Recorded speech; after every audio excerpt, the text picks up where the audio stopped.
मीरपुर नाम के शहर में तेजस अपनी पत्नी नीरू के साथ रहता था। पति पत्नी दोनों ही नौकरी करते थे।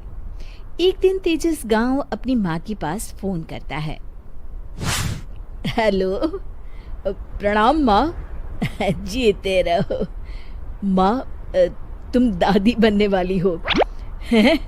अरे वाह, ठीक है बेटा, मैं कल ही आती हूँ। जब माँ जी शहर पहुंची तो बेटे बहू ने बहुत अच्छे से स्वागत किया। लीजिए माँ जी, चाय। अरे गर्मा गर्म पकोड़े ले आओ माँ के लिए। नीरू रसोई में गई और 2 मिनट में ही पकोड़े ले आई। जी ये लीजिए। बहू, जादू से बनाए हैं क्या? अभी तो रसोई में गई थी। यम्मी। माँ जी, शीला रसोई में पकोड़े तल रही है, मैं बस लेकर आई। हे भगवान, मेरा धर्म भ्रष्ट कर दिया तूने। अब तो गंगा जल से शुद्धिकरण करना होगा।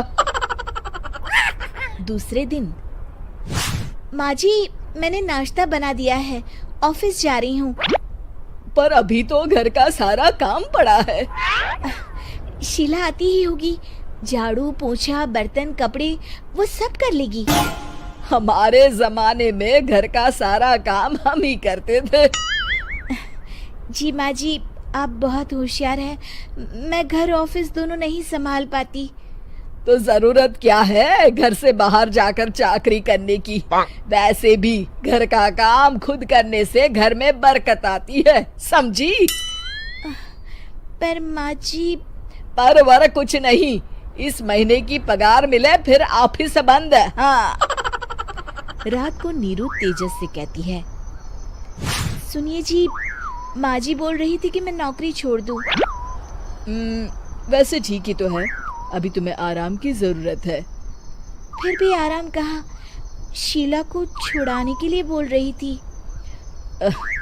तो अब 24 घंटे में इतना काम तो कर ही सकती हो। पर जॉब पसंद है मुझे, घर पर मन नहीं लगेगा। अगले दिन जब दोनों ऑफिस के लिए निकल रहे थे, मेरी तो कोई कीमत ही नहीं है इस घर में। माँ जी, आजकल महंगाई बहुत है, रहन सहन भी बदल गया है, दोनों नौकरी करते हैं तभी ठीक रहता है। अच्छा, तू कहना क्या चाहती है? मेरा बेटा तुझे बिठा के खिला नहीं सकता? तू ही इस घर का खर्च चला रही है, हैं? नहीं माँ जी, मेरा वो मतलब नहीं था। मतलब खूब समझती हूँ, ये बाल धूप में सफेद नहीं किए मैंने। हाँ। अब तो ये रोज का काम हो गया था। तेजस भी रोज की झिकझिक से परेशान हो गया था।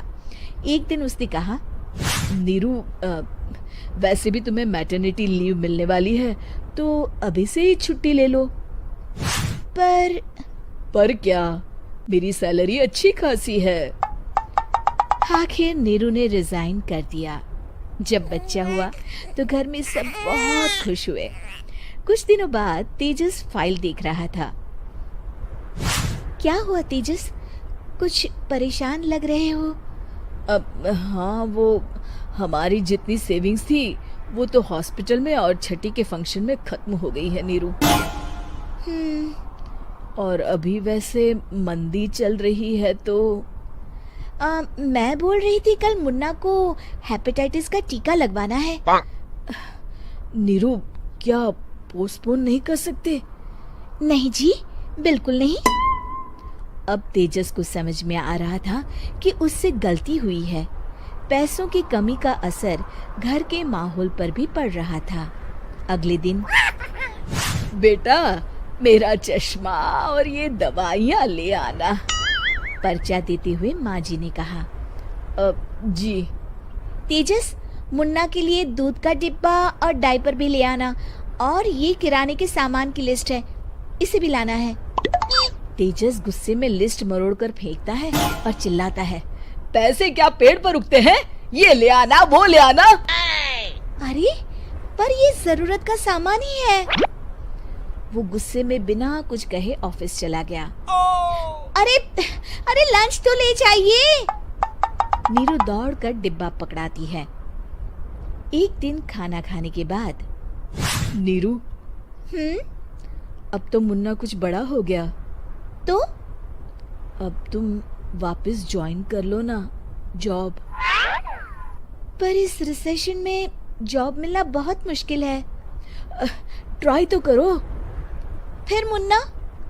माँ जी है ना, और एक फुल टाइम मेड भी लगा लेंगे। पर माँ जी, उन्हें तो पसंद नहीं। तभी माँ जी वहाँ आ जाती है और प्यार से नीरू के सर पर हाथ फेरते हुए बोलती है, अब मेरी समझ में आ गया बहू, पहले के और अब के समय में अंतर है। तुम काम शुरू करो, मुन्ना की जिम्मेदारी मेरी। मेरी प्यारी माँ जी। ये कहकर नीरू उनके गले लग गई।